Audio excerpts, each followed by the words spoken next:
It's pretty uncommon to see one Amphicar at an auction, but this year at Palm Beach, we actually have 4 that are going to be crossing the block, including one of them that's been converted to electricity. But let's talk about the basic Amphicar. Officially, its model was the 770 because it did 7 knots on the water and 70 miles an hour on land. Well, that was the story. It rarely went 7 knots, a little bit slower. And if you went 70 miles an hour in this, it bounces a lot. 50 is about the top speed.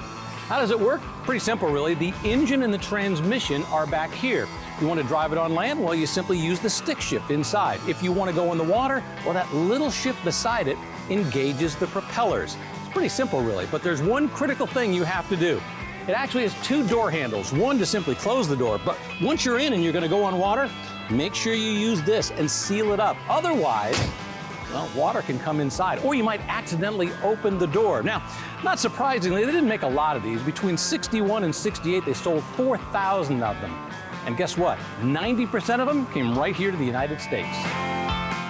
Speaking of Amphicars, a 1963 Amphicar 770. Yes, from the sublime to the ridiculous. This is the one vehicle. It's not a great boat, not a great car, but it's 1 + 1 = 20. They're pretty cool. The one thing about these is, of course, the doors open like any normal vehicle, but they have double seals. What we have here is rubber right here, which when you close it, theoretically gives you a watertight thing. Now, when you close it down, you also want to batten that hatch right there so that you have a double shot of remaining watertight as you go out on the lake. This actually has a hull underneath the floor pan. If you look underneath this car, there's about a 4.5 inch gap between the bottom of the car to where the floor pan goes. The simple design is that, of course, it works like a boat. So there is that gap.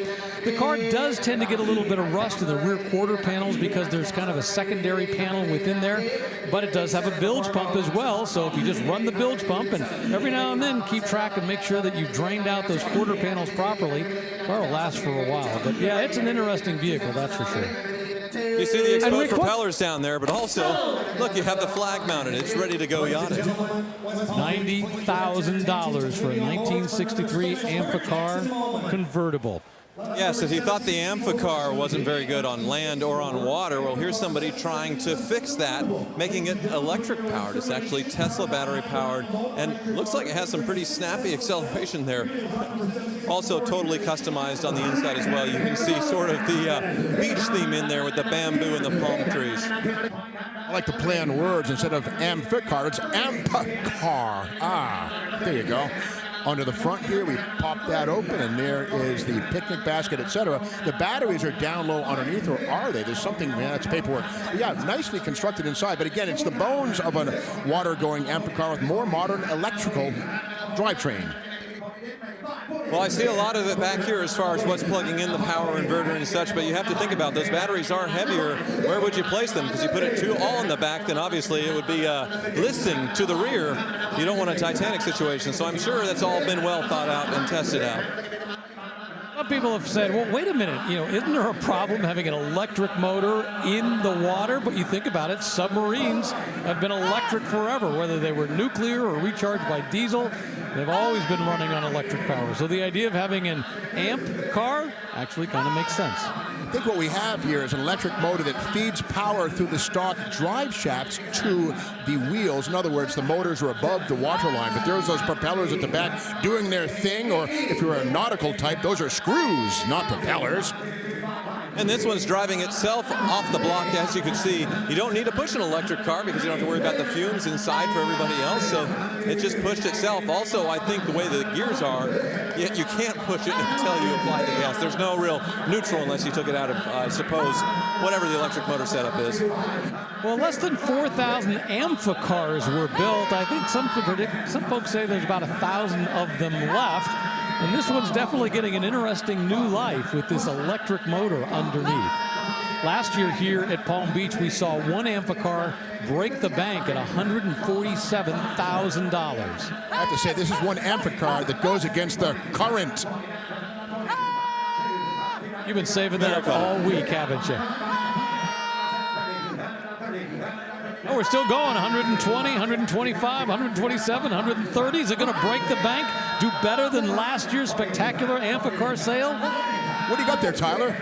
do believe this is what you would use to plug in your Amphicar, but it looks like the standard port where you go to any Tesla supercharger or any Electrify America station and plug this thing in, and also the home charger as well, so you can do absolutely both. I guess you could do a cross-country trip in this thing. $150,000 for an Amphicar that's been converted to electricity. We thought the one it sold last year was crazy. This one is off the current charts. Amazing sale. All right, we have another Amphicar, not quite as over the top as the last one. This one's still using gasoline power. The Jelf Elson is the one selling all three of these. He's named them all. The Toad car was the first one. The Amp car is the second one. This one is the Frog car. And you can see there's Kermit the Frog there on the windshield wipers. Also the green accents there. A lot of green LED going on. Here at the stern, we see this one has the more normal gasoline 4-cylinder engine, but notice this, the architecture here. This little enclosure here is sealed with rubber lips to the bottom of the deck lid, so that in the event you have a wave come over the tail, it won't get into the air cleaner. At least it'll help to prevent that from happening. And again, when you have a wave come over the stern of a boat, it's known as getting pooped. So if you get pooped, this thing won't get drowned.